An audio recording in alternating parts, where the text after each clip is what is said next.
In the face of the agencies, and you talked a little bit about them incorporating new software and new things that help with the processes. Mm-hmm. Why aren't agencies adopting these practices more often? A lot of times, especially here, we see a lot of vendors coming out and asking for agencies to do more software-based purchasing versus just media planning and buying.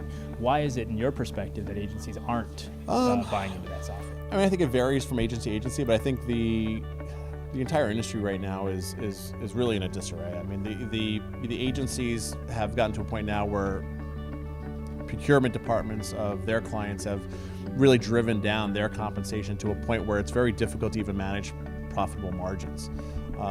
You also have a very big turnover within agencies.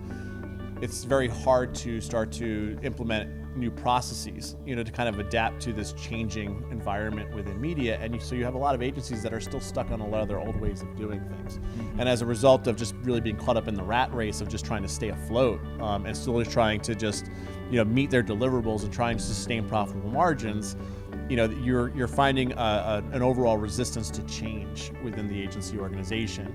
And so agencies have become less proactive and really are just being reactive to the demands of their clients. And as long as they're satisfying those needs of their clients, and as long as their competitors are kind of in the same state that they're in, what really becomes the motivation for change?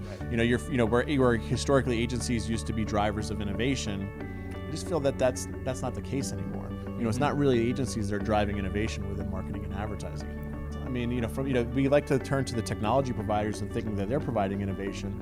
And I think, from a pure technology standpoint, they probably are.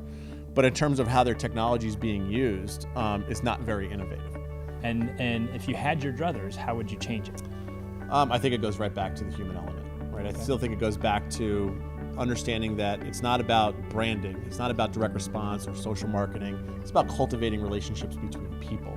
And it really is about aligning internal and external stakeholders between a brand, who their target audience is, who their customers are, who their advocates are, and really taking much more of a position of focusing more on long-term business sustainability and growth, rather than just purely being focused on short-term gains.